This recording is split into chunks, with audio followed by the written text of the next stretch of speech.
There is a moment in the story of Beren and Luthien where two people walk to the front gate of hell wearing the skins of the dead. Not metaphorically, actually wearing them. He is inside the flayed hide of a wolf on all fours, moving like the animal moved. She is inside the skin of a bat the size of a person, clinging to his side with her wings creased up against her back. And the only thing about him that looks wrong, the one detail that gives the whole disguise away, if you get close enough, is that his eyes are still clean. I have read that passage a lot of times, and it still stops me. So that is where we are going tonight. Not the whole legendarium, not the rings, not the mountain.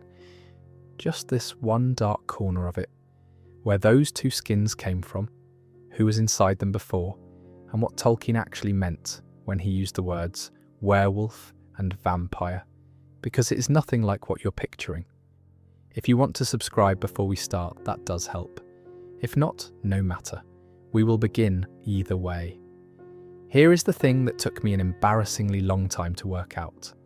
There is no moon in any of this. None of it. Not once. No full moon, no transformation scene, no man clutching his own arms in a barn while something happens to his spine. Nobody in Middle-earth gets bitten and then spends the rest of the story worried about the calendar. The entire mechanism that the word werewolf carries around in your head, the one you got from films and folklore, and probably a book you read when you were 12, is simply not present.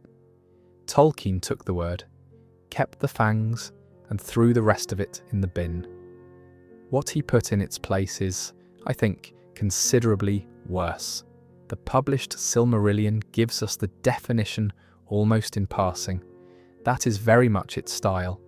It describes them as fell beasts, inhabited by dreadful spirits that Sauron had imprisoned in their bodies. That is the whole explanation. One clause, tucked into a sentence that is busy doing something else, and then the book moves on because there is a plot happening. Sit with the word imprisoned for a second though, because that is not the word you would use for possession, and it is definitely not the word you would use for breeding. Imprisoned means there is a sentence being served. It means somebody put something in there and then shut the door, and the door does not open from the inside. So a werewolf in Tolkien is not a person who turns into a wolf.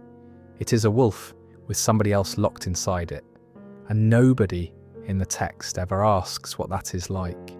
That is the part I keep circling back to, honestly. These things get killed constantly across the story.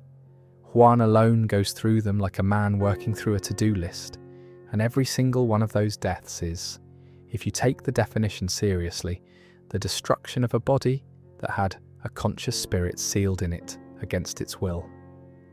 Whether that spirit was evil to begin with, whether it deserved it, whether it was even capable of wanting anything different by that point, the book does not say. It just does not come up. There is a war on. Now I want to be careful here, because it is very easy to read too much into a fantasy novel and end up sounding like a man doing a dissertation at 2 a.m. Tolkien was not writing a treatise on the ethics of imprisoning souls in animals. He was writing a mythology. But he was also, and this is the bit that makes me trust the detail, a professional philologist, and the language he built around these creatures suggests he was thinking about it more carefully than the one throwaway clause implies. Because in Sindarin, wolf and werewolf are different words. Not variations, not one word with a modifier stuck on the front the way English does it. 2 separate roots, 2 separate entries. An ordinary wolf, the kind that lives in a forest and eats deer and has no opinions, is Gareth. A werewolf is Gar. Different word, different origin.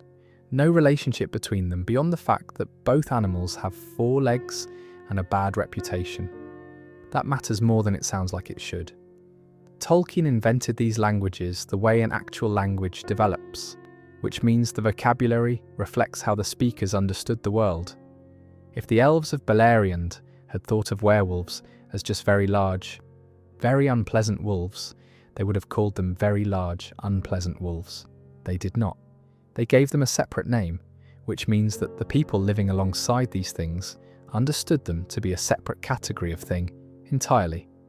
Not an animal, something else, in an animal's shape, which is, if you have ever wondered why the werewolves in these stories feel so much more unsettling than the orcs, probably your answer. An orc is at least the sort of enemy you can understand. A gore is a category error walking towards you. There is a fun detail buried in the English side of this too. Our word werewolf comes from Old English, and it is not mysterious at all. Wer meant man. Wolf meant, obviously, wolf, man-wolf. That is the entire etymology, and it tells you exactly what the folklore was about. The horror in the traditional werewolf is a horror about identity. Somewhere in that animal is your neighbour. He was at the market on Tuesday. The whole tradition is built on the terrible idea that the person and the beast are the same continuous thing, and you cannot always tell which one you're talking to.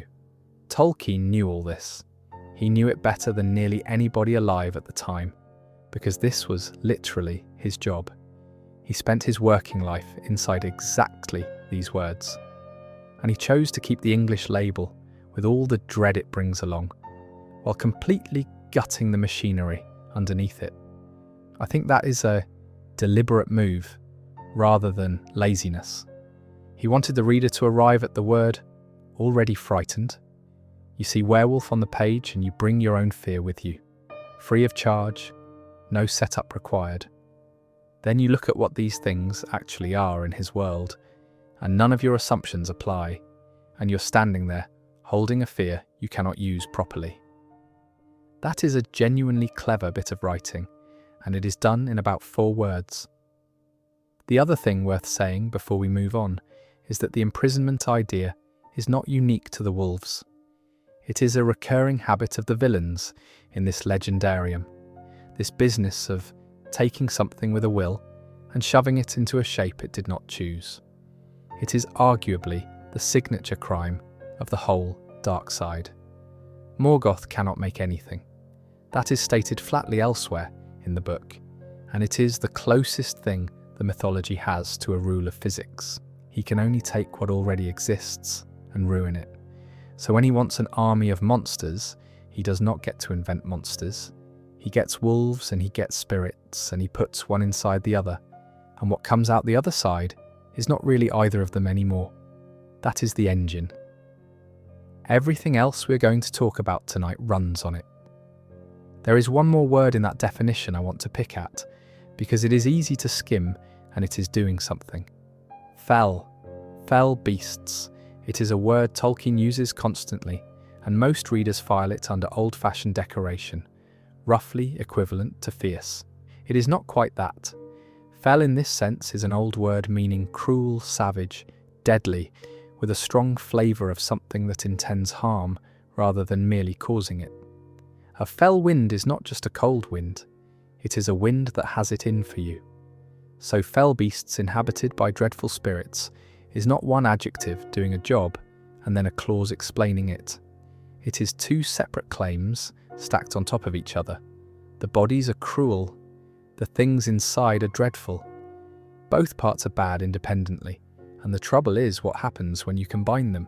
And I think this is where Tolkien's monsters land differently from most of the ones that came after him, including a great many that were directly copied from him. In nearly all modern fantasy, a monster is a species. It is a thing on a list. It has statistics, it has a habitat, it breeds, it has a natural life cycle, and killing one is roughly the same moral event as killing a large predator. That framework is enormously convenient, and it is the reason you can have an adventure at all. Tolkien's werewolves are not a species, they are a sentence being served. Every individual one is the result of a specific act done to a specific spirit by a specific person who is still alive and still in charge. That is not an ecology, that is a prison system with 4 legs. And the funny thing, and this genuinely is a bit funny, is that Tolkien himself got uneasy about this later on. Late in his life, he went back and started worrying at the question of whether creatures like these could really have minds at all. He wrote around it several times, mostly in the context of the orcs, which is a whole separate can of worms I am not opening tonight. But in one essay, from around 1959, he wandered off the point and started wondering aloud about the speaking animals. 1. The great eagles. Whether they might have been Maya all along. Spirits in animal form rather than animals with something extra. He never settled it. He came down, in that particular essay, on the side of saying that, properly rational speaking, peoples are all humanoid in shape, which would put the talking animals in some third category he did not quite define, which means the man who invented all of this did not entirely know what he had made either. He wrote The Werewolves in 1925 and was still poking at what they were in 1959, and then he died without resolving it. I find that oddly comforting, actually. If it feels slippery to you, it is because it was slippery to him. Right, that is the machinery. Which brings us to the first one there ever was. His name means blue wolf. That is it. That is the translation. Drog is wolf, Luin is blue, and the Sindarin sticks them together, the way Sindarin does. And I have to admit that when I first learned that, I found it a bit of a letdown, because blue wolf sounds like something off a bottle of energy drink, rather than the name of the first and worst of an entire species. Except the more I have thought about it, the stranger it gets. Because in the older verse version of the story, the one Tolkien was working on in the 20s, he is not blue at all. He is pale, grey, described the way you would describe an old dog. And at some point in the decades of rewriting, Tolkien looked at that and decided, no, actually, the colour is wrong, and made him blue. Nobody knows why. There is no explanation anywhere. A man who agonised over the internal consistency of vowel shifts in a made-up language decided that this particular animal needed to be the wrong colour and left no note about it. I love that. It is the kind of choice that suggests he had a very specific image in his head that he never got round to putting on the page, and now it is gone. The description we do get is 4 words long, and it is one of the best 4-word descriptions in the book. A dread beast old in evil. Old in evil. Not old and evil, which would be ordinary. Old in it, the way you would say somebody is old in a profession. Practiced, experienced. He has been doing this so long that he is good at it in a way that comes from repetition rather than from talent. And old is doing a lot of quiet work there as well, because a grey wolf, the actual animal, the one that exists on this planet, lives about 20 years if things go extremely well for it. Drogluin is around for centuries. He is present at the founding of the whole werewolf line, and he is still walking about, still the strongest of them, at the very end of the 5th century of the First Age. Whatever is keeping him alive, it is not wolf biology. Now, the way he was made is described in 2 distinct stages, and I think people skip past that too quickly. Stage 1. He was bred from wolves. Ordinary wolves, real ones, the animals that were already living in the north. That part is just husbandry, unpleasant but comprehensible. It is the kind of thing you could in principle do in a shed with enough time and no conscience. Stage 2 is the part that is not husbandry. He was inhabited. A spirit was put into the body, imprisoned there, and the accounts differ slightly on who did it. Some tellings put it on Morgoth directly, some on Sauron. Either way, the animal was finished first and then filled. 2 separate operations, and I think the reason that sequencing bothers me is that it means somebody looked at a perfectly functional wolf, a creature that was already dangerous, already capable of killing you, and thought, no, this is not enough. This needs to be conscious. From him comes everything. He is called the sire of all the werewolves, of Beleriand and lord of them as well. An interesting pair of titles to hold simultaneously. Sire is biological, lord is political. He is both the father of the species and its commanding officer, and the story never suggests any tension between those two things, which tells you something about how that particular family operated. So every named wolf in these chapters, every one of the horrors we're going to get to later, traces back to one animal in one pit somewhere under a fortress in the north. It is a very small origin for a very large problem. Here is the argument that fans have been having about him for decades, and I want to lay both sides out because I genuinely cannot settle it, and I have tried. Position 1.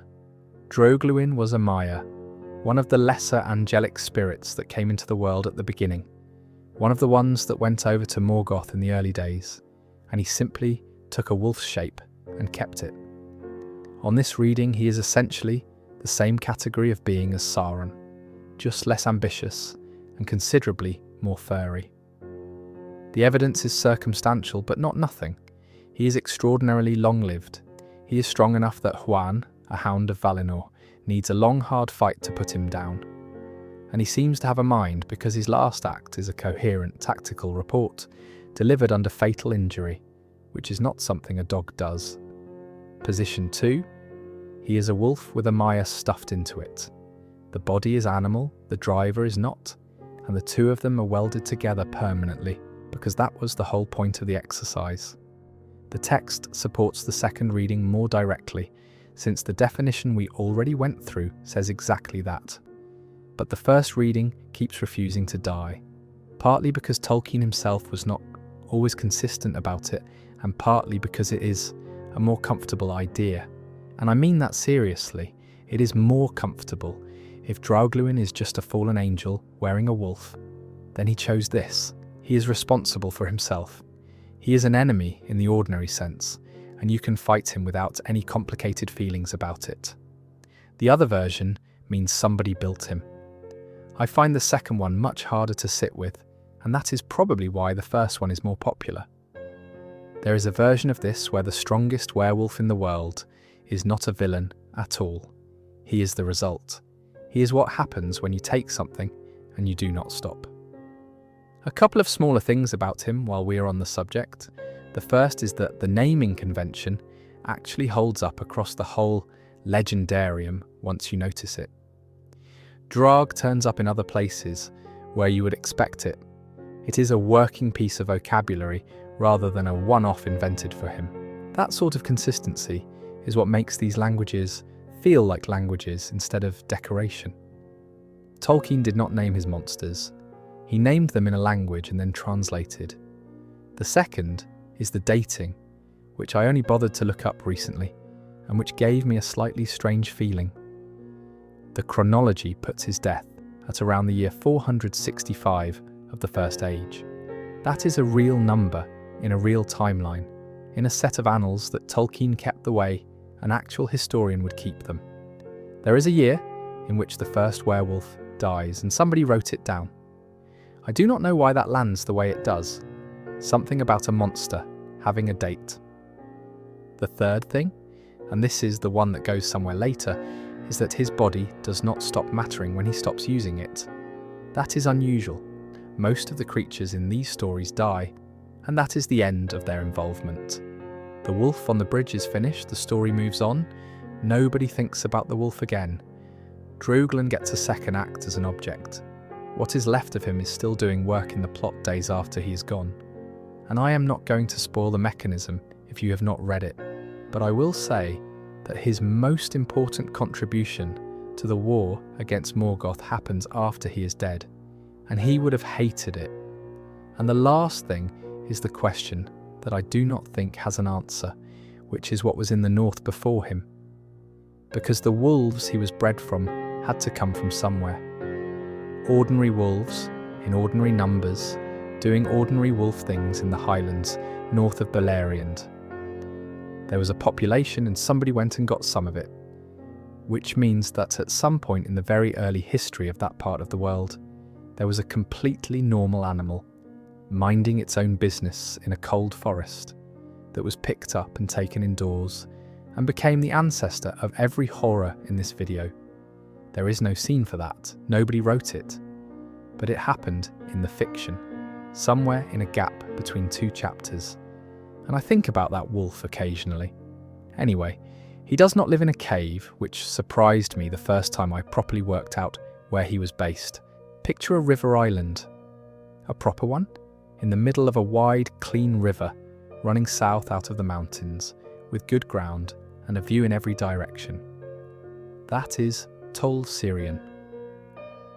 And in the early days of the Elvish kingdoms in Beleriand, when things were going well and everybody was still optimistic, Finrod Felagund built a watchtower on it. He called the tower Minas Tirith. Yes, that name, the one you know. Roughly 6,500 years and an entire ocean of geography before the White City in Gondor, there was a smaller tower with the same name on an island in a river, because the name simply means Tower of Watch or Tower of Guard, and elves and men reused good names constantly, the way we do. The first time I noticed that, I sat there for a minute, feeling like I had walked into the wrong room. The choice of location was not sentimental. Sirion runs down through a pass in the highlands, and that pass is the only decent road between the north, where Morgoth lived, and the south, where everybody else did. Put a fortress on the island and you have a cork in the bottle. It is a genuinely excellent piece of strategic thinking, and it worked for a long time. Then Sauron took it, and the manner of the taking is the part I want to spend a moment on, because it is not a siege. There is no long campaign, no starvation, no walls coming down. A dark cloud of fear falls on the men defending the place. That is the description. Fear arrives as a thing, as weather, and the defenders stop being able to hold. Orodreth, who is in command, gets out and runs south to Nargothrond, and that is the end of it. I find that far more frightening than a battle would have been. A battle at least has a shape. This is just a fortress that stops working because everybody inside it is suddenly too afraid to do their jobs. And the person who caused that is not even inside the walls yet. What happens next is the bit the section is named for. The island gets renamed. It stops being Tol Sirion and becomes Torlin Garhoth, which translates as the Isle of Werewolves. Not the Isle of the Enemy, not the Dark Tower, nothing about Sauron at all. It is named after what lives there now, and what lives there now is wolves. In the tower. Let me be specific about why that image bothers me, because vagueness would let it off too lightly. It is not the danger. There were dangerous things all over Beleriand. It is the wrongness of the arrangement. Somebody designed that building. Somebody worked out where the stairs went and how wide the doorways needed to be, and which windows faced north so the watch could see the pass. Elves lived in it. There were rooms that were for something, and now there are animals moving through it. Up and down a staircase that was cut for people, into rooms that had a purpose. And the purpose is gone. And the rooms are just spaces where wolves sleep. A building that has been demoted from architecture to kennel, while still standing up perfectly well. And it happened at a specific moment, which is worth knowing because it explains why nobody came to help. The island falls not long after the Dug or Bragalach, the Battle of Sudden Flame. That is the disaster that ends the long siege of Morgoth's fortress and breaks the northern defences for good. Before that, the elves had him more or less contained for something like 400 years. Afterwards they do not, and everything north of the forests is gone or going, and every kingdom that is left is dealing with its own emergency. So Orodreth running for it is not cowardice particularly. It is one more thing collapsing during the worst year anybody had in a war that had just comprehensively turned. That is the context for the whole of tonight, actually. And I should have said it earlier. None of this is happening during a stable period. The werewolves are not a curiosity in a functioning world. They arrive during the part where the map is being redrawn against everybody's wishes. And the reason they're able to set up in a fortress on a river is that there is nobody left with the resources to come and take it back, which is also why it takes a girl, a dog, and a prisoner to deal with it, rather than an army. There was no army available. There is a line about the island in this period that I think is one of the more quietly unpleasant things in the book.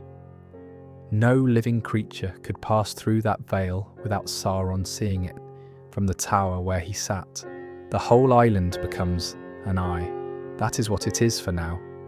Not a barrier, not a garrison, a surveillance instrument, and the surveillance is total, and it is personal, because it is not a system doing it. It is him, sitting there, watching the road. And this is where Draugluin comes back into it, because when we meet him in the story, he is not a wild animal roaming the wastes. He has a posting. He is stationed on the island as something like a lieutenant, the senior wolf in the place, presumably with the other wolves arranged underneath him in whatever order wolves arrange themselves. Sauron ran an actual establishment there, with ranks and duties, and the werewolves were the staff. There is something almost administrative about it that makes it worse. Now a fun detail about the name, since we are here. The Gor in Tolin Garhoth is the same Gor we talked about earlier, the specific word for werewolf as opposed to the ordinary word for wolf.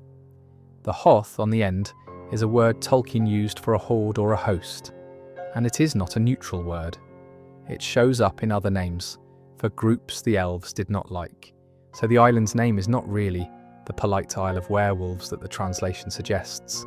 It is closer to the island of the werewolf horde, with the sneer left in. That is how these things worked in Beleriand. The people who lived there named places after what had gone wrong with them, and the names stuck. And eventually, the original names dropped out of use entirely. Nobody was calling it Tol Sirion anymore. It had become the other thing.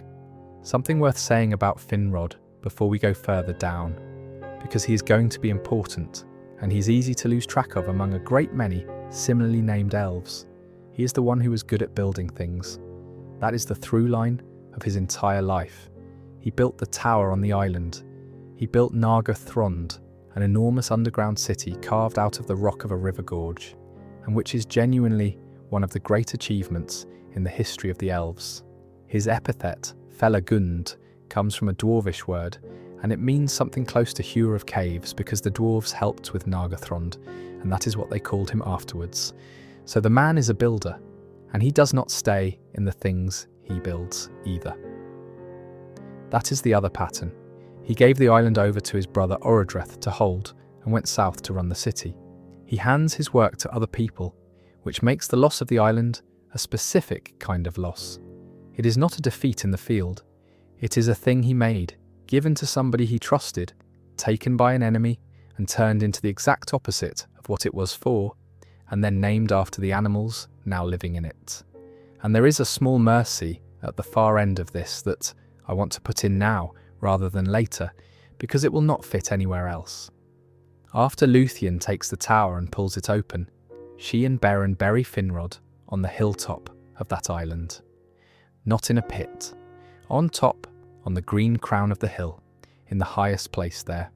And the isle is described afterwards as clean again, and there is a note somewhere that it stayed that way, that nothing evil went back to it while the world lasted in that shape. It went under the sea eventually, along with everything else, but it went under clean and with the man who built it on top of it, and I do not think that is nothing. Right? The pits, they are underneath. That much is obvious from the name and from every description, but it is worth being clear about the geography, because the geography is doing some of the work. There is a tower on a rock in a river. Sauron sits at the top of it and watches the road. Underneath the rock, there are holes cut in the stone, and between those two things there is a fortress full of animals with something inside them. Vertical arrangement, top to bottom, watcher to wolves to the dark. Finrod built that himself, incidentally. Designed it, raised it, named it. Keep that in mind for a few minutes. Because underneath it were the pits. 12 of them go north. Beren, Finrod, and 10 companions, dressed as orcs, using a disguise Finrod put on them with his own power because he was very good at that sort of thing. They are heading for Ambiment on an errand that is, on the face of it, insane, and they have to get past the island first because the island is on the road. Sauron sees them from the tower and thinks they look wrong. Not wrong enough to attack immediately, just wrong enough to bring in for questions. What follows is a contest of songs, which sounds ridiculous written down, and is not remotely ridiculous on the page. Sauron sings to unmake the disguise. Finrod sings to hold it together. It goes back and forth, and Finrod is genuinely powerful. And for a while it is close, and then it is not, and the disguise comes apart, and 12 elves in stolen armour are standing in a room with the greatest sorcerer in the north. He does not kill them. He puts them in the dark. Here is what he does then, and this is the thing I would call disturbing if I had to pick one thing out of the entire night. He does not interrogate them. He does not need their names. He does not care about their ranks. He is not after intelligence in the usual sense. He wants one piece of information, namely, what they're doing on that road, and he has decided how he is going to get it. He sends a werewolf down into the pit at intervals. It takes one prisoner. It leaves, and then there is a gap, and then it comes back. That is the method. It is not an interrogation. It is a schedule. And the effect of it is not really on the ones being taken, because whatever happens to them is over reasonably fast. The effect is on the ones who are left, sitting chained in the dark, doing arithmetic. Because they can hear it, they know how long the gap is. After the second one, they know it is regular, and after the third they can start counting, and every man in that pit spends the rest of his life knowing roughly how much of it he has left and being able to check. I do not think there is anything else in Tolkien quite like that. There are worse things numerically. There are battles where far more people die and cities burned with everyone in them, but there is nothing else that is so precisely designed to work on the mind of a person who is not being touched yet. And it is designed. That is the other half of it. Sauron has worked out that Finrod is the one who knows the errand, because Finrod was the one strong enough to hold the song, so he saves him for last on purpose. The whole apparatus, the intervals, the waiting, the counting, exists to break one man by making him watch it happen to 11 others first. He gets nothing. Nobody talks, not one of them. Then it is down to 2, and the wolf comes for Beren. And Finrod Felagund, king of Nargothrond, chained in a hole under a tower with nothing left, breaks his bonds, and kills the wolf with his bare hands and his teeth. I am going to leave that where it is because the book does, and because I have never seen it improved by decoration. It is one sentence in the Silmarillion, and it does not linger. He kills a werewolf with his hands and his teeth. He is mortally wounded doing it. He dies there in the dark, and the tower he is dying underneath is the one he built. There is a reason he was there at all, and it is worth knowing because it makes the whole thing quieter and sadder rather than more dramatic. Years earlier, Beren's father Barahir saved Finrod's life in a battle. Finrod swore an oath of friendship to him and his kin in return, and gave him a ring on it. And when Beren turned up at Nargothrond generations later, and produced that ring, and asked for help with an errand that everybody in the room could see was going to kill him, Finrod stood up and said yes, because he had said he would. His own people did not follow him. Most of them stayed. He walked out of his own kingdom with 10 who did come, and Beren and went north. So the story of the pits is not really a story about monsters in the end. It is a story about a man who kept a promise made a very long time ago to somebody who was already dead, and the promise took him into a hole in the ground where something with a mind in it came for his friends on a timetable. Beren is left alone after that, chained in the dark with the body of a king on one side and the body of a wolf on the other, and no reason at all to expect anything to change. 2 more things about that pit, and then we will go back upstairs.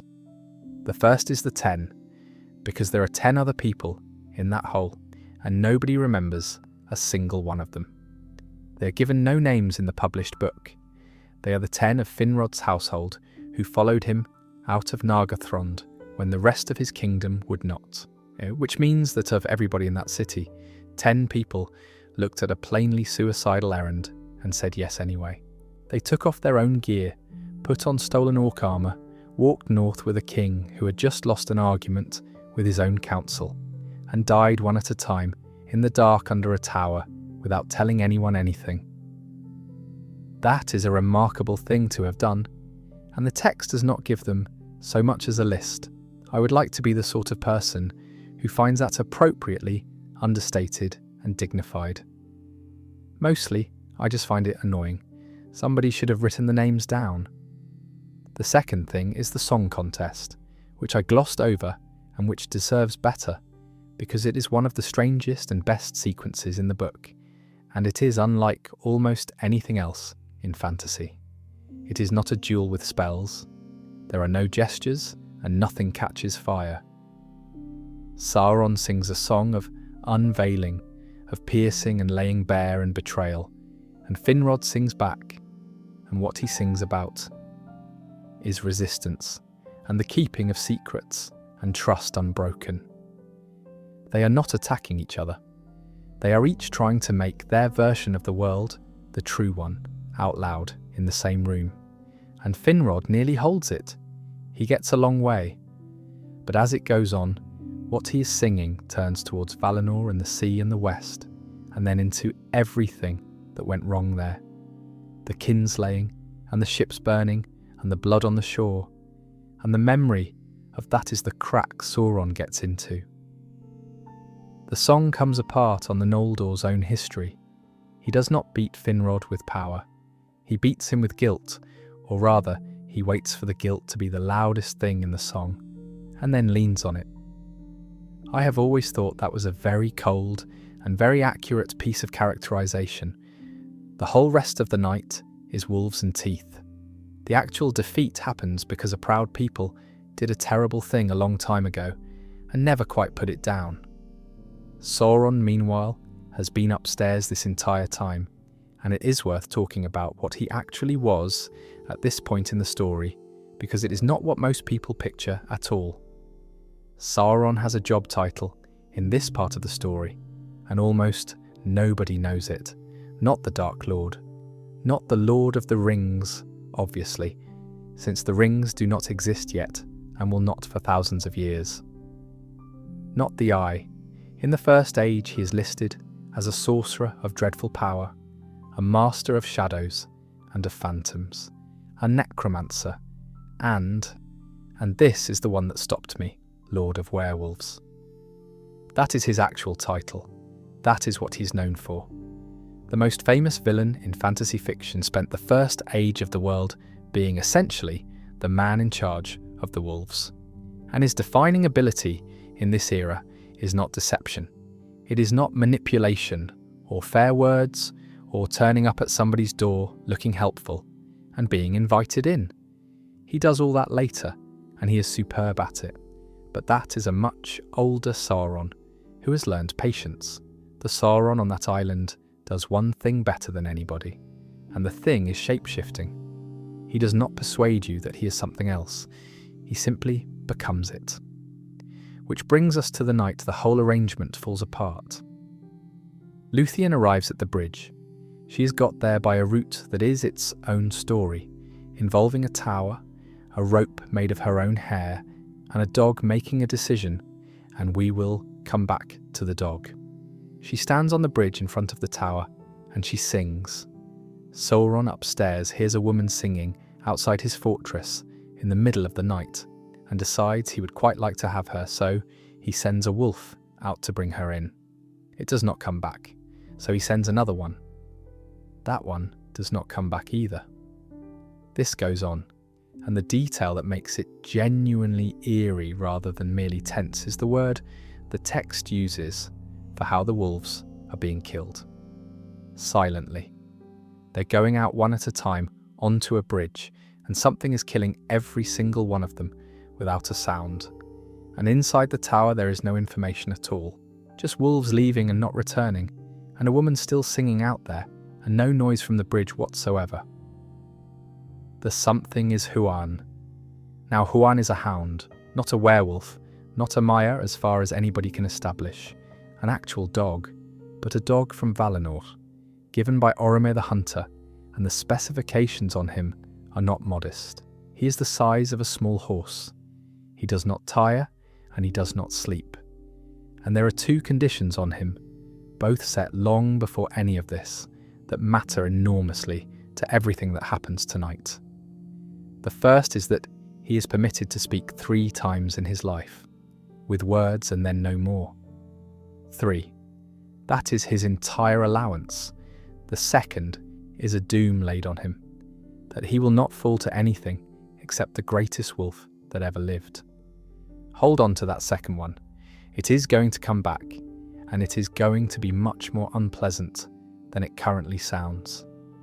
And it is worth asking how he ended up on that bridge in the first place, because his route there is not straightforward, and it is the most interesting thing any dog has ever done. He belonged to Telegorm, one of the sons of Feanor, a hunter, not one of the better ones, and Huan went with him out of Valinor when the elves left, and had served him faithfully ever since. That is his whole life. He is a hunting dog with a master, and he does not question it. Then Telegorm and his brother catch Luthien while she's on her way north, and they do not help her. They lock her up in Nargothrond instead, for reasons involving marriage and politics, and a great deal of self-interest. And it is genuinely one of the shabbiest things anybody does in the book. And Huan, who found her, who brought her in, watches this happen. And he goes back and lets her out. He steals her cloak back for her, gets her out by ways she could not have found, and then carries her north on his own back like a horse. The text notes that he humbled his pride to let her ride him. It is a nice touch, and the text compares it, of all things, to the way orcs ride wolves. Tolkien puts that comparison in on purpose, so the reason there is a hound on that bridge is that a dog looked at what his own master was doing and decided he was in the wrong. Not that he stopped loving him. He goes back to Telegorm afterwards, which I find almost unbearable. He just refused to help him this once. That is why he is there. Everything that happens on the bridge happens because a dog made a moral judgment about the person he lived with, and then went and did something about it, quietly, without being asked, at considerable cost. Sauron works through his supply of wolves and eventually reaches the bottom of the list, which means Draugluin. And Draugluin goes out onto that bridge, and for once the fight is not silent and it is not quick. The book calls it long and fierce, which for the Silmarillion is practically a play-by-play. And Draugluin loses. He gets away, which is more than the others managed, and he drags himself back into the tower and dies at Sauron's feet, and with the last of it, he delivers a 2-word report. Huan is here. That is his whole life, finished with a piece of tactical intelligence for his commanding officer. There is something in that which I have never fully got over. Whatever was locked inside that animal, it spent its final moment doing its job. And here is what Sauron does with the information, and it is one of the great acts of vanity in the entire legendarium. He remembers the doom. He remembers that Huan can only fall to the greatest wolf that ever lived. And he decides, standing over the body of the strongest wolf in the world, that the greatest wolf that ever lived is obviously going to be him. So he takes wolf shape, deliberately. He makes himself, the text says, the mightiest that had yet walked the world, and he goes out to win the bridge, personally. He loses. Huan takes him by the throat, and he cannot get free, because this is a Hound of Valinor, and Sauron has just voluntarily entered a physical contest with the one creature on the continent specifically built to win it. He shifts shape over and over, trying to find a form that Huan cannot hold, and none of them work. The fun detail, and it genuinely is fun, is how Luthien finishes it. She does not kill him. She cannot really, and she knows it. What she does instead is tell him that if he does not surrender the tower, she will strip him out of his body entirely and send his naked spirit back north to Morgoth. to stand there and explain in person how the island was lost. And that is what does it. Not the throat, not the dog. The prospect of the conversation. She wins by threatening him with embarrassment, and he yields the tower, and he leaves. Before we follow him out, a couple of things about the names, because the names in this section are unusually good. The elves of Beleriand did not call him Sauron. That is the Quenya form, and it means something like the abhorred or the foul one. That is a name your enemies give you rather than one you pick. In Sindarin, the language actually being spoken by most of the people in this story, he is Gorthor. Gore is horror or dread. Thaur is abominable. So Gorthor the Cruel, roughly. And again, that is not a name, that is a description that hardened into one. Nobody in this book ever uses the name he would have used for himself. It is not recorded. He has been going by other people's descriptions of him for so long that the original is simply gone, and he has never once objected, which is its own answer. And in the older verse draft, before the name settled, he is Thu. Just that one syllable, and his title there is exactly the one we started with. Lord of Werewolves. It was the very first thing he was before the rings and the eye and the tower and all the rest of the apparatus we associate with him now.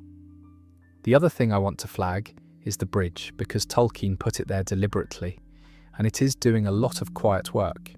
The island is in a river. You cross it on a bridge, and it is Sauron's bridge, and there is only one of them. Which means that when Luthien stands on it and starts singing, she is standing in the one place on the entire island where the enemy has to come to her, one at a time, in single file. That is why the wolves go out sequentially, rather than as a pack. It is not a narrative convenience, it is the architecture.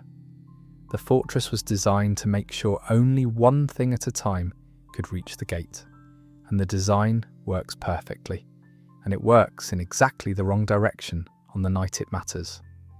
Sauron built a bottleneck and then found himself on the wrong end of it, feeding his own army into it one wolf at a time because the building would not let him do anything else.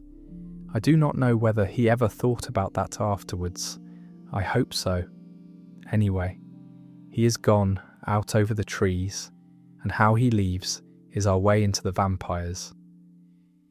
He takes the form of a vampire, great as a dark cloud across the moon, and flies away with his own blood dripping from his throat onto the trees underneath him. That is the line. And it is one of those images that once you have it permanently. Something enormous going over in the dark, blotting out the moon, and a slow rain of blood coming down through the branches below while it passes. There is a genuine ambiguity in that sentence, by the way, and people have been arguing about it online for a very long time, in a way I find quite charming. It says the vampire flees dripping blood from his throat. Which throat? His own, from the wound Juan gave him, which is the obvious reading. Or something else entirely. It is almost certainly the wound. But the phrasing lets the other reading in through the side door, and I do not for a second believe that was an accident, because Tolkien was far too careful with sentences for that. Where he goes is Tornu Fuin, a forest to the east, and the book says he dwelt there, filling it with horror. That is the entire follow-up. No detail, no incident, no explanation of what filling a forest with horror involves in practice. He arrives, the forest becomes horrible, and we move on to other things. I have always found that one of the more effective bits of restraint in the book, because whatever you fill that gap with yourself, is going to be worse than anything he would have written. Right. Vampires, because I should be clear that this is Tolkien's own word. It is not a fan term, and it is not a translation choice by somebody else. He wrote vampire in the published text, in a book that also contains the word Silmaril, and does not usually go in for that sort of thing. Which means at some point he sat there and decided that yes, this was the word he wanted, with all the baggage it drags along. And there is exactly one of them with a name. In 3 ages, across thousands of pages, across a legendarium with an index of names that runs to a small book on its own, there is one named vampire. Tranquillity. It means woman of secret shadow, and it is one of the best names in the whole legendarium, which is a high bar. She was Sauron's messenger. Her job was the run between the island and Ambiment, back and forth, carrying whatever needed carrying between the lieutenant and the master, which means that when Sauron wanted to tell Morgoth something, this is how it went. The description we get of her is short and extremely specific. She flew in vampire form, which implies she had another one. 2 great dark wings with a ghostly quality to them, described as fingered, anatomically correct for a bat and unsettling to read anyway. And at every joint of those wings, an iron claw. That last detail is the one that does it for me. Not the size, not the wings. The claws are iron. Somebody either made them or they grew that way, and I do not know which option I like less. Here is what we do not get. We do not get her face, except that she is called a woman. We do not get her voice. We do not get one line of dialogue, one opinion, one indication of what she wanted, or whether she wanted anything. We do not even get her death. She is simply not there afterwards. When Luthien takes the tower, she pulls the place apart, breaks open the pits, and kills a great many of the things living in it. And somewhere in the middle of that, Tranquillity stops existing, and the book never mentions it. Either Juan killed her in the general slaughter, or she went down with the walls when the walls came down. Both are guesses. That is all anybody has. Now there is one more crumb, and it comes from a document that was never meant to be a story at all. In the etymologies, a working list of word roots that Tolkien kept for his own use, she gets a passing description as a bat-shaped fae. Fae is an old word he used before he settled on the terminology we know now, and a lot of the things he called faes in the early days ended up being classed as Maya in the Finnish mythology. Melian, the Queen of Doriath, one of the great and genuinely good figures in the whole legendarium, was one. Which means, if you follow that thread, there is a decent chance that Sauron's postal service was an angel. I do not think Tolkien ever intended us to sit with that, and yet here we are, sitting with it. Something that came into the world at the beginning, that existed before the sun, ended up flying letters north through the dark, with iron on its wings. One last thing, and I want to say it plainly because it is the question everybody asks, and the answer is genuinely interesting. Tolkien never shows a vampire drinking blood. Not once, not in the Silmarillion. He borrowed the silhouette and he borrowed the word, and he left the appetite out, at least here, which is a very strange thing to do, and it makes me think the word was doing a different job for him than we assume. He did not want the folklore creature. He wanted the shape in the sky and the sound it makes. Although there is a footnote to that, and it is a good one.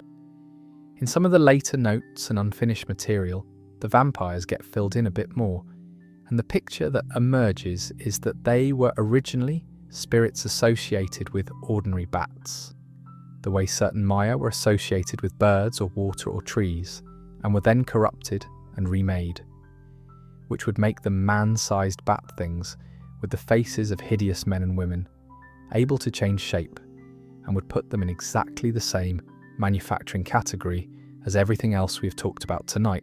Take something, ruin it, keep the shape, and in one of those late scraps there is a related creature, sketched out and never used, called a bloodwhite, undead, shape-changing, and this one does drink. That is what it is for. So the appetite was in his head. He just never put it in a book, and the one creature that would have had it never got past a note. I keep turning that over. There is a version of Middle-earth, not far from this one, where Tolkien followed that thread, and we got something properly gothic in among the elves. He did not take it. He left the wings and dropped the teeth. The name is worth a moment too, because it is built the way all the good ones are. Thurin is hidden or secret.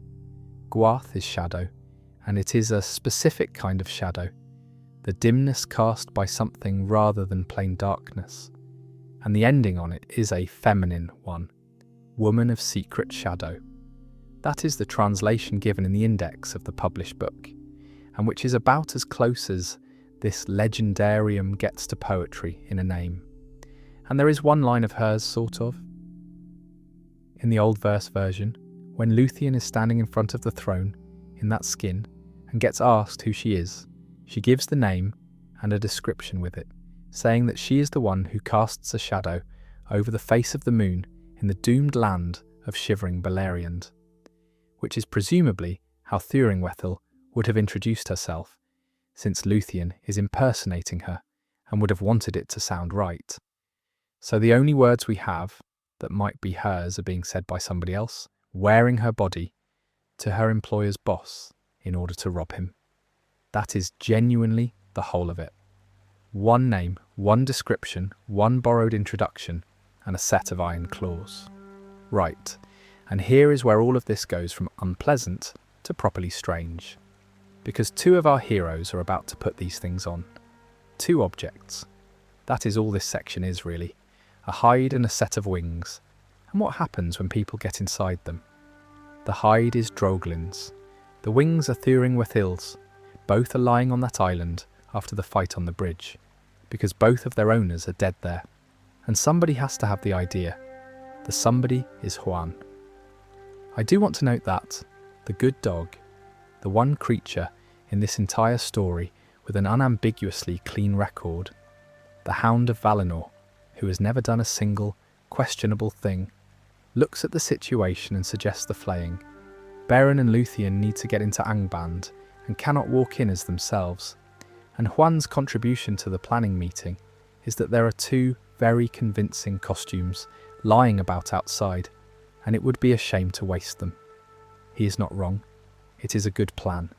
It is also, when you say it out loud, absolutely grim, and the book does not pause on that for even a moment. So Beren is arrayed in the haim of Draugluin. Haim is an old word for a skin or a covering, and Tolkien uses it deliberately because it carries a slightly ritual weight that the word skin does not. Luthien goes into the winged fell of Thuringwethil, and then comes the sentence I mentioned right at the start. Beren became in all things like a werewolf to look upon, save that in his eyes there shone a spirit grim indeed but clean. Everything about him is wrong now, except that. The shape, the movement, the smell presumably, all of it converted. And behind it there is still a person, and you can see him, and the thing you can see is described as clean, and that is such an odd and precise word to reach for. Not good, not brave, clean as in unspoiled, as in the one part of him that the costume has not got into, and then the detail that I think is the best single line in the whole episode. Beren looks down at his own flank and sees a bat-like creature clinging there with creased wings, and the text says horror was in his glance. He knows it is her. He watched her put it on.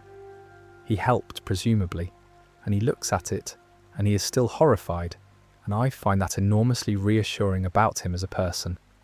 The correct reaction to seeing your wife inside the skin of a dead vampire is horror, even if you agree to the plan, and Beren has it. Then he howls under the moon and goes down the hill, and she wheels and flitters above him, and off they go to hell. There is a real academic paper about how strange this bit is, which delighted me when I found it. Somebody sat down and wrote a proper piece of scholarship, arguing that this episode does not match the tone of anything around it.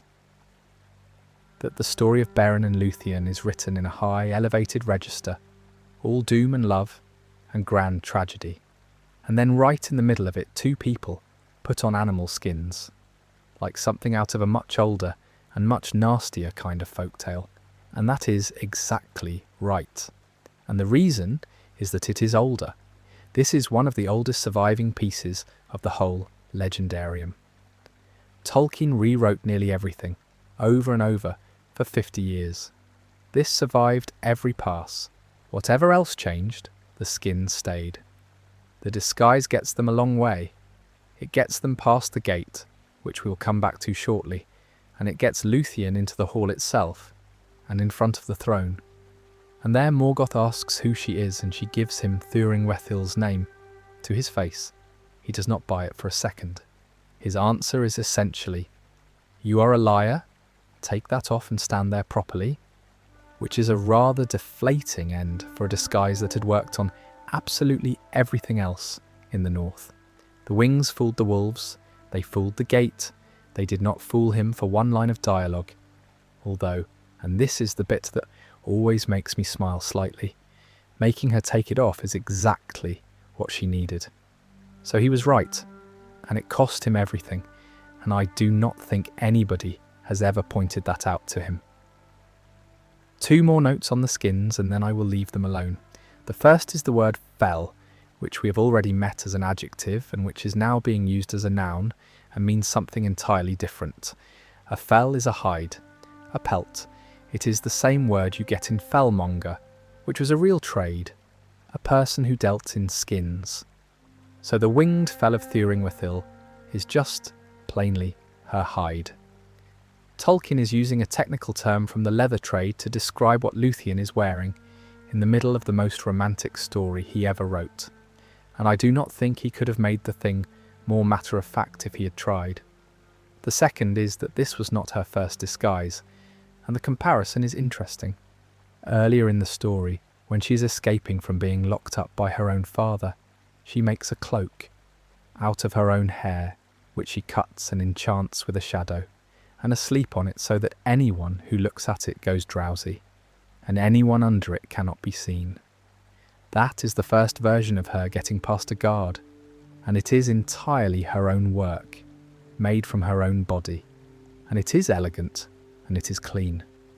And in the very earliest draft of the story, that cloak is the only disguise she has. She just wears it into the fortress. There are no skins in that version at all. So somewhere in the rewriting, Tolkien looked at a scene in which a woman walks into hell, wrapped in her own enchanted hair, and decided that what it actually needed was for her to be inside a dead bat. That is a downgrade in elegance and an upgrade in nerve, and I will take the nerve. The cloak is a magic trick. The skins are a decision. There is a reading of this that the folklorists get quite excited about, and I think they are onto something even if it goes a bit far. In a lot of very old traditions, putting on an animal's hide is not a disguise at all. It is a way of becoming the animal, borrowing what it is, going somewhere a person cannot go. It is one of the oldest ideas humans have, and that is exactly what happens here. Beren does not look like a wolf, he moves like one. He howls, he goes down the hill on all fours.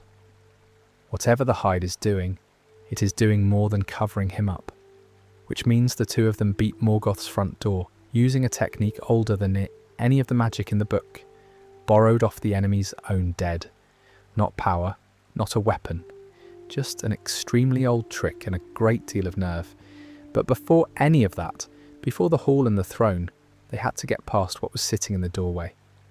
Start with the process rather than the animal, because the process is the disturbing part. News reaches Angband that the island has fallen, that Sauron has been beaten, personally, in a fight he chose, by a dog. And Morgoth sits with that information and comes to a decision that is, in its way, a very tidy piece of engineering. He remembers the doom on Huan. Only the greatest wolf that ever lived can bring him down. Fine, then one will be built. He goes to Draugluin's line and picks out a whelp. Just one, chosen from a litter, the way you would choose a puppy. And then he feeds it himself. That is the part. Not the size it becomes, not the teeth, not any of the rest of it. Morgoth, who at this point in the story is the closest thing this world has to a devil, who has armies and fortresses and a schedule you would not believe, made time in that schedule to hand-feed an animal. The published book says he fed him with his own hand upon living flesh. The older verse version is more specific about what the flesh was, and it says the fairest flesh of elves and men. So there is that as well. And he put his power upon him, which is the third ingredient, and probably the one that makes the difference between a large wolf and what actually results. What actually results grows. Fast, The line is that he grew until he could creep into no den, but lay huge and hungry before the feet of Morgoth. It is a brilliant piece of writing, because it gives you the size without a single measurement. He got too big for the world to hold him comfortably, so he lies on the floor at his master's feet like an enormous dog by a fire, and he is always hungry, and he never quite gets up. Then the sentence that finishes the job. There the fire and anguish of hell entered into him, and he became filled with a devouring spirit, tormented, terrible, and strong. Tormented. That word is sitting right there in the middle of the list between terrible and strong, doing something completely different from either of them. They named him twice, which tells you what people thought of him.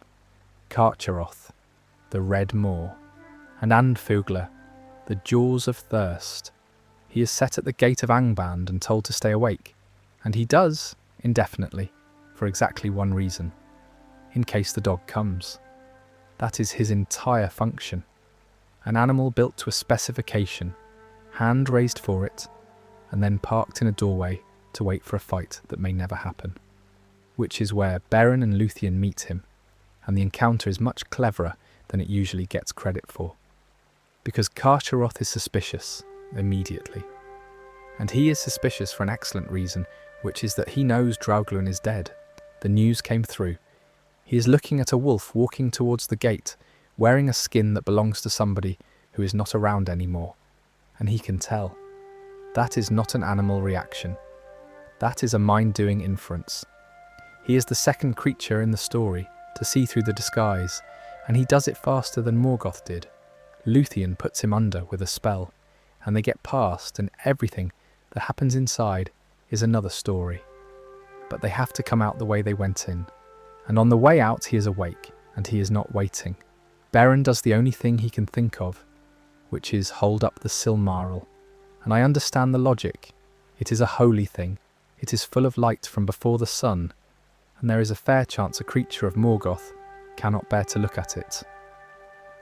Carcharoth takes his hand off, at the wrist, jewel and all, and then the third act of that, which is not really about Beren at all, because the Silmaril goes into him, and the Silmaril will not tolerate an unclean thing touching it, and it starts burning him from the inside, and does not stop. The guard dog becomes a wildfire. He goes south, straight down through Beleriand, out of Morgoth's control entirely, killing everything on the road, and the pain does not let him rest, and the thirst gives him his second name. Elves, men, orcs. It makes no distinction because it's not really making choices anymore. Whatever was in there capable of deciding things has been on fire for weeks. Morgoth built a weapon to solve one specific problem, and it worked, and then it walked out of his fortress and became somebody else's problem entirely, and he never got it back. The physical description of him is worth having, because it is one of the few times the book slows down and actually itemizes a monster. His eyes burn like red coals, his teeth are poisoned, and the comparison given is to the spears the orcs use, which are treated. He is described in one telling as belching smoke, and he is big enough that no strength of body could get past him. That is the specific phrasing, and it is doing something careful, because it leaves the door open for getting past him some other way, which is precisely what happens. And the gate he is sitting in front of is not a gate in any sense you would recognise from a castle. Angband is under a mountain range, behind enormous walls, and the road up to the doors runs through a gorge, and the gorge on either side of the road is described as being full of serpents. So the approach is a narrow road, snakes in the ditches, a wall at the end of it, and lying across the entrance an animal the size of a building with red eyes that has not slept in years. I want to say something about the waiting, because I think it is the part that stays with me longer than the teeth do. He is put there and told to stay awake in case the dog comes. That is the order, and nobody knows when or whether the dog is coming, which means the order has no end date, and he follows it for years, lying across a doorway in a gorge in the north, awake, in pain, hungry, waiting for one specific opponent who may never arrive. I do not think he was capable of wanting anything different by then, but he was capable of something, because he catches the disguise, and catching a disguise takes a mind. There is one detail from the run south that gets missed, and it is the last thing I will say about him before the hunt. He does not stop at any border. He goes through the whole of Beleriand, through country held by 3 or 4 different powers, and none of them stop him either. And eventually he comes to Doriath. That is the one kingdom on the continent with an actual magical fence around it. Melian's girdle, a ring of enchantment set by a Maya, which nothing hostile is supposed to be able to cross without permission. He crosses it. The explanation, and it is given, is that he is driven by a power greater than the girdle. He has a Silmaril inside him. He is carrying a piece of the light of the 2 trees in his stomach, and that light was made before the sun and predates every enchantment in Beleriand, and it walks him straight through the strongest defensive work in the world, as if it were not there. So the wall around the safest place on the continent is undone by the fact that the thing coming at it is in agony, which is not how anybody designed that to fail, which is how the kingdom of Doriath ends up organising a hunt. Read the guest list first, because the guest list is absurd. Thingol, the king. Not a general sent on the king's behalf.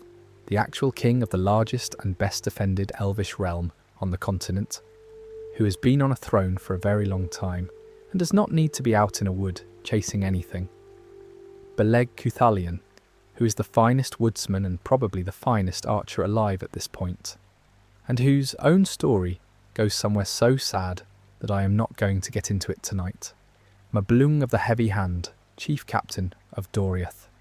Beren, who has 1 hand, and Juan, 5 of them for 1 animal. That is an amount of firepower you would send after an army, and they are sending it after a wolf. And the striking thing is that it is roughly the correct amount. They find him at the falls of the Esgoldwyn, a river running through the woods of Doriath.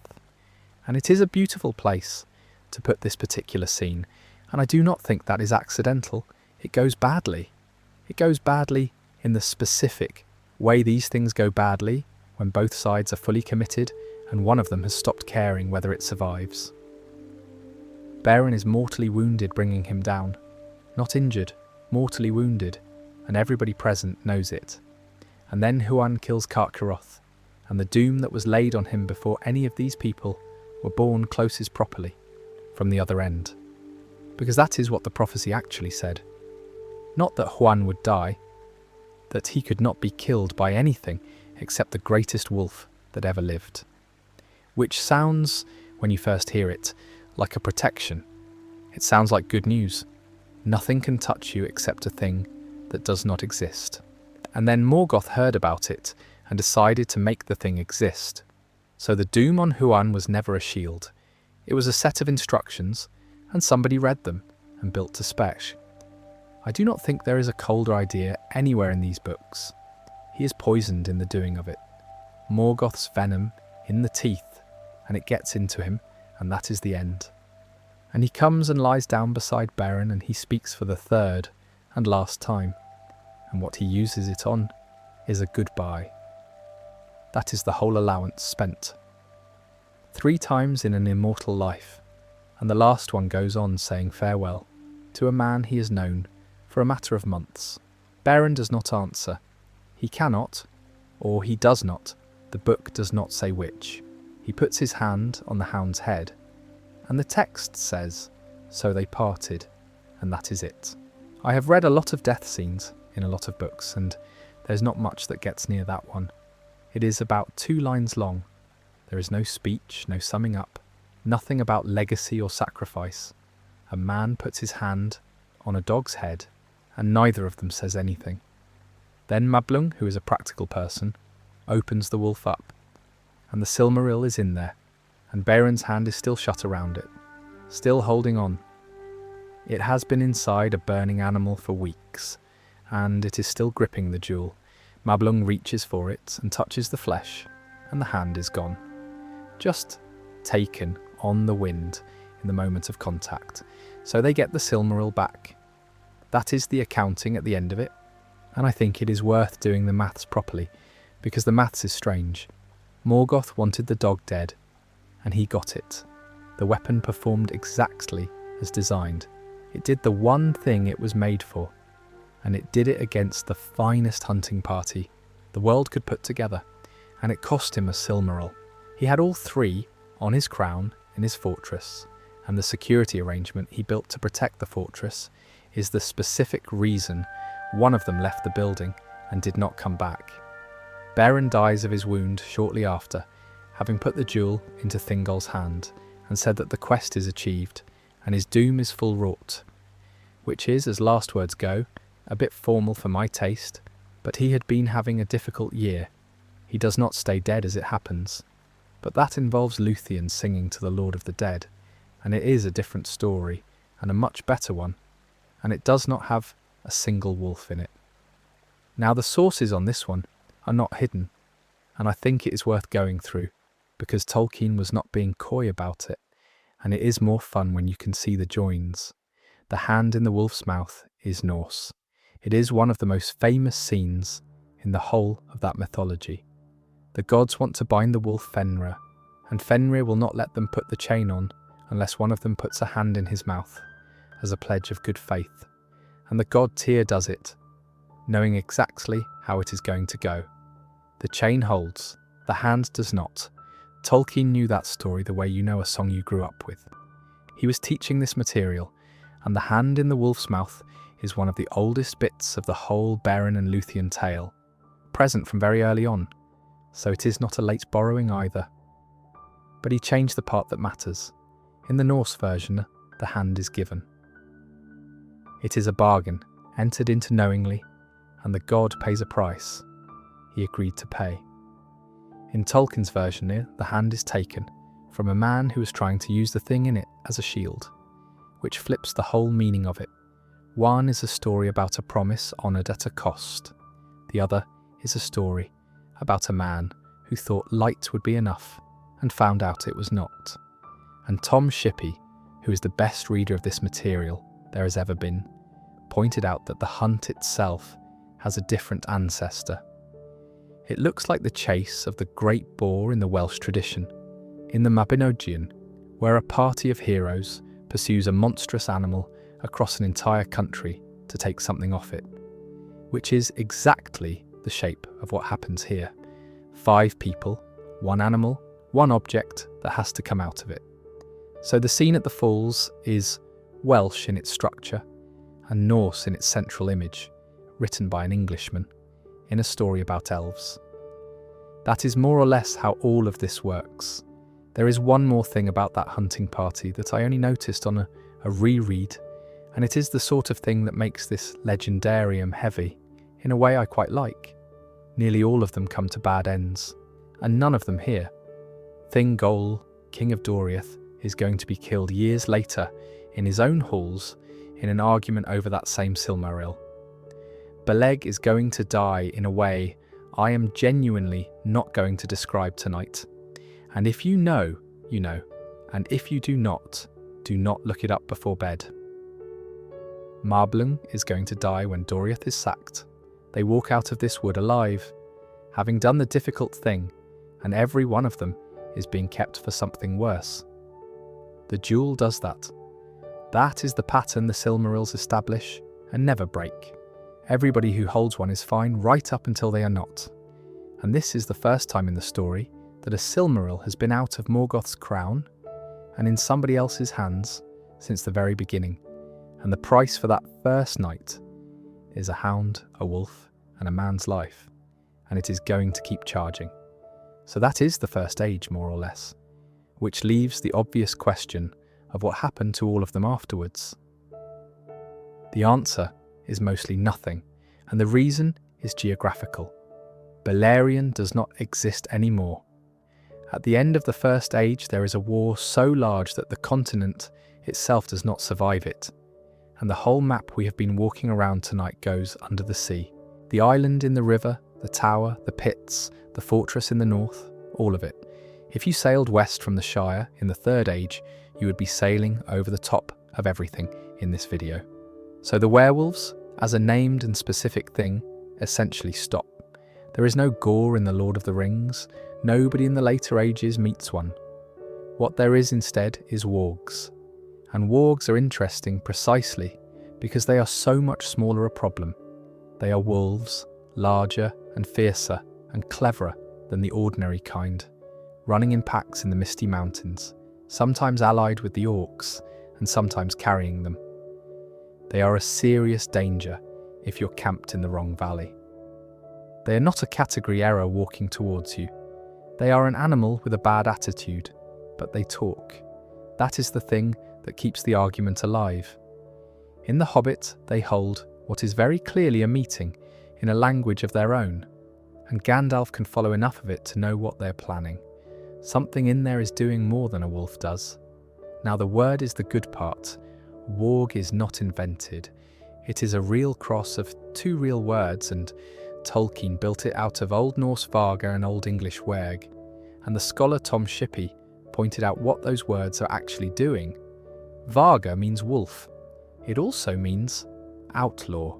Werg has lost the wolf sense entirely, and just means accursed one, outcast, criminal, the man the community has thrown out. So there is a drift in there, across those two languages, from wolf towards outlaw, and Tolkien picked a spelling that sits on top of both of them at once, which means the name warg already contains the whole werewolf idea before you introduce a single creature. The wolf and the man cast out by law, folded into one syllable in a children's book, with no explanation offered. That is showing off, and he had earned it. Right. The theory, and I want to label this clearly because I think it matters, a lot of people will tell you that wargs are descended from the werewolves.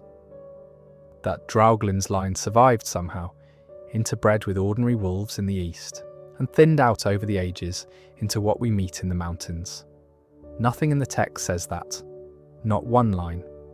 It is a fan theory, and it is a reasonable one, and the case for it is basically the talking. But it is inference, and it should be presented as inference, and the number of places that state it as fact is a bit annoying, if I am honest. Meanwhile, wolves that are simply wolves stay a real menace in the later ages, and I like that a great deal because it is so unglamorous. Eriador gets overrun repeatedly. In the year 2327 of the Third Age, a chieftain of the Dúnedain, a direct ancestor of Aragorn in the line of kings, was killed by wolves. Not a Balrog, not a Nazgul. Wolves. That is how he goes. And during the fell winter, white wolves came down out of the north and crossed the Brandywine, which had frozen solid, and got into the Shire. The hobbits blew the horn call of Buckland and turned out in the dark to drive them off, and they managed it, which is such a small domestic image next to everything else tonight. No demons required, just a hard winter and a river that stopped working. The bats are the other survival, and this is the one I find most suggestive. At the Battle of Five Armies, Gandalf points at the approaching goblin host and says the bats are above his army like a sea of locusts. And later, once the fighting is properly underway and the sky has gone dark with the storm coming in, Tolkien writes that the great bats swirled about the heads and ears of elves and men, or fastened vampire-like on the stricken. Vampire-like, in The Hobbit, in the children's book, fastening on the wounded. Whether those bats have anything to do with the First Age is unknowable, and Tolkien never says. But the word came out of him again, 30 years, and one entire register of writing later, in exactly the same context, and I do not think that is nothing. And then there is what happens to Sauron himself, which is quietly the saddest bit of housekeeping in the Legendarium. He loses the shape-shifting. After Númenor drowns, the form he was walking around in is destroyed, and the text is explicit that he could never again appear fair to the eyes of men. He gets one shape after that, and he is stuck in it. The Lord of Werewolves, the Master of Shadows and Phantoms, the thing that could become anything, ends up as a fixed and unmoving presence in a tower. And by the time anybody in The Lord of the Rings is worrying about him, he has become essentially a single idea in a single place. There is a real fall in there, and almost nobody notices it, because we meet him at the end. A few more scraps from the later ages, because there are some good ones and none of them get talked about much. The Wolf Riders are the obvious survival, and they are more organised than people remember. Saruman uses them as light cavalry. When he empties Isengard, he sends out orcs mounted on great wolves along with everything else, and they are in the fighting at the fords of Isen, and there is a scout's report during the retreat to Helm's Deep that says Wolf Riders are abroad in the valley. There is even a moment in an early draft where the Ents catch a pack of them, which is a scene I would very much like to have had. So the arrangement lasted. Orcs riding wolves is one of the longest continuous traditions in Middle-earth. It shows up in the wars of the First Age. It is going strong thousands of years later, and nobody ever seems to think it is strange. And there is one detail from the Fellowship's own run-in with wolves that I have always found the most unsettling thing in that entire book, and it is one sentence long. They get attacked in the night in the hills near Hollin before Moria. There is a proper fight. They hold the Ring of Stones. Wolves die. Several of them very definitely die. Legolas puts an arrow through the leader. And in the morning there are no bodies, not dragged away, not eaten, gone. Gandalf's men look at the ground where they killed a great many wolves the night before, and there is nothing on it. And Gandalf makes a comment about it, and then they move on because they have a mountain to get under. Nobody explains that. Nobody ever explains it, and it is the only moment in The Lord of the Rings where the ordinary rules of what a dead animal does are suspended, and it happens quietly, and the book does not come back to it. If you wanted to argue that something older than a wolf was involved in that attack, that is the sentence you would build the argument on. I am not going to make the argument. I am just going to point out that the sentence is there, and that Tolkien did not have to write it. And then, finally, the one that always gets me, the White Wolves in the Shire. The fell winter is a real event in the timeline. The Brandywine froze solid, which it is not supposed to do, and White Wolves came down out of the north across the ice and got into the Shire, and the hobbits had to turn out in the dark and drive them off with whatever they had. Frodo would have been an infant.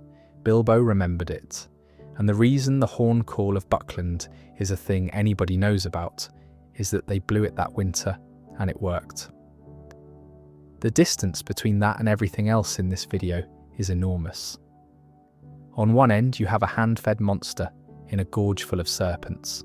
On the other you have some very cold farmers in a field with hunting horns and the river frozen over, and they are the same story, thinned out across 6,000 years, until all that is left is a hard winter and some animals that are hungrier than usual. Right, there is one more thing worth doing before we finish, and it is easily the most enjoyable part of the research. Tolkien wrote this story for about 50 years and never finished being satisfied with it. The oldest version we have is from around 1917, when he was a young man just out of the trenches, and it is called The Tale of Tinuviel, and most of the shape is already there. There is a girl who dances, a man who loves her, an errand for a jewel, a great hound, a very bad wolf at a gate. What is not there is Sauron. In his place, occupying his exact slot in the plot, is Tevildo, Prince of Cats. I need you to understand that I am not making this up. Tevildo is a cat, an enormous one, the mightiest of all cats, described as being possessed of an evil sprite, as some say, and that is a wonderfully non-committal way of putting it. He lives in a castle on a cliff, and the castle is full of cats, and he is their prince. He has a doorkeeper, who is also a cat, called Umuyan. He is one of Melko's chief servants, and his particular responsibility is catching meat for his master's table, which is an extremely cat job. And he wears a golden collar, which is where his power comes from, and which was given to him by Melko personally. His great enemy is Huan, whose title in this version is Captain of Dogs. They have history. Juan nearly caught him once, years earlier, and Tevildo got away and left a gash across him with his claws on the way out, and neither of them has let it go since. So the version of this story Tolkien wrote first is, in structural terms, dogs versus cats, and it is not accidental or embarrassed about it. When Juan finally corners him, he trees him. Actually trees him. The Prince of Cats goes up a tree and sits there, and Juan waits at the bottom, and the terms are that he can come down when he surrenders the golden collar and tells Tinuviel the spell that gives his people their strength. Tevildo holds out for a while, because he has his pride. Then he gets tired and hungry and gives in. That is the single most cat thing that has ever happened in a piece of literature. She uses the spell and turns his followers back into ordinary cats. And when Melko finds out how badly it all went, he curses Tevildo and banishes him and his whole folk. And the tale says that they have had no lord or master or any friend from that day, and that their voices wail and screech because their hearts are lonely and bitter, which is an in-universe explanation for the entire temperament of the domestic cat. Tolkien wrote a creation myth for why your cat is like that, and then quietly abandoned it. And I think about it more often than is reasonable. There is more. In this draft, when Beren cuts the Silmaril out of the Iron Crown, he does it with a kitchen knife, borrowed from the cat's castle. In every later version, he uses Angrist, a famous blade made by the greatest smith of the dwarves. And that is obviously better, but a small part of me will always prefer the kitchen knife. Carcharoth is in there too, under an earlier name, Carcharas. Thingol is Tinwellant. Melian is Gwendling. Now Christopher Tolkien put a warning on all this, and I want to pass it along properly, because it is the responsible thing to do, and because he was right. Do not go around saying Sauron started out as a cat. That is not what happened, and it flattens something more interesting. What Christopher said is that Tevildo occupies the same space in the narrative that Sauron and his tower occupy later. The role is the same. The character is not. A story has a hole in it shaped like an antagonist standing between the hero and the fortress. And over 50 years different things stood in that hole. Which brings me to the actual point of this section, and it is the thing that changed how I read all of it. The werewolves and the vampire are not decoration. They were not added late to make the story feel darker. They arrived when the cat left in the early 20s, and they stayed through every single rewrite after that. Tolkien changed nearly everything else. He changed the names, the geography, the species of the main characters, the weapon, the villain. He kept the wolves. He kept the one Batwoman with the iron claws who never says anything. He kept choosing them, over and over, every single time. That is not somebody reaching for monsters. That is somebody who knew exactly what the story needed and never once found a better answer. And it is worth knowing why this particular story got that treatment when nothing else did, because it explains the whole shape of it. It started with his wife. In 1917, on leave, recovering, he and Edith were walking in a wood in Yorkshire, and she danced for him in a clearing full of hemlock in flower, white and waist-high, and would have looked like a field of foam. And that is where Luthien comes from. He said so, decades later, in a letter, without any embarrassment about it at all. He wrote the first version of the tale that same year. And when Edith died in 1971, he had Luthien carved on her gravestone under her name. And when he died the year after, they put Beren on his. That is what is on the stone in the cemetery in Oxford. 2 names from a story he had been rewriting his whole adult life, on a grave in Wolvercote, which recontextualizes the werewolves rather a lot when you sit with it. This is not a bit of world building he was tinkering with. This is the story he cared about more than any of the others, the one he could never leave alone, the one that was underneath everything else. And in the middle of it, permanently, in every version, are the wolves and the skins and the thing at the gate. He could have taken them out. He took out a cat a kitchen knife, half the names, and an entire species worth of narrative role. The horror stayed. There is one more small thing, and it is the reason we have so much of the verse version at all. Tolkien was writing the long poem, The Lay of Leithian, through the 20s, and at some point he gave a chunk of it to C.S. Lewis to read. And Lewis came back with a commentary that is one of the great acts of friendship in literary history, because he had written it up as if the poem were an ancient text with a scholarly apparatus, complete with invented manuscript authorities disagreeing with each other about the readings. It was a joke, and it was also serious criticism smuggled inside a joke so that his friend could take it. Tolkien revised quite a lot of lines in response to it, which tells you it landed. He abandoned the poem in 1931 anyway, several thousand lines in, right around the wolves. He never finished it. It sat in a box for 40 years and got published after he was gone. So a fair amount of what we know about Draugulin and the Batwoman with the iron claws survives, because two Oxford men were showing off to each other in the 20s, and one of them could not stop rewriting, and neither of them threw anything away. So that is where the skins came from. Come back to those two on the road if you like. The man on all fours inside a hide that used to hold something with a mind in it, and the woman above him wearing wings that used to carry letters north through the dark. Both of the previous owners dead within a day of each other, on an island in a river, killed by a dog. And the only thing wrong with the disguise is that his eyes are still clean. There is more in this corner if you ever want it.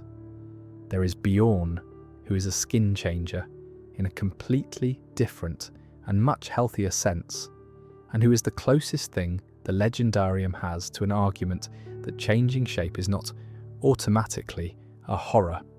There are the spiders, and where they came from, and that is arguably worse than anything tonight. There is the long stretch in the middle where Sauron is not doing anything anybody can see, which is its own kind of unsettling. Some other night, maybe. I have not decided. The thing I keep going back to is not any of the big moments. It is a small note in the annals about the island afterwards. Once Luthien had pulled the tower open, and they had buried Finrod on the green crown of the hill. It says the isle was clean again, and that nothing evil came back to it, not for the rest of the age. It just sat there in the river, in the middle of a war that was going badly everywhere else, with a grave on top of it, and nobody living on it, until the sea came in and took the whole country. I like that quite a lot as a thing to know, that it got a few hundred quiet years at the end. Anyway, I think that is where I will leave it.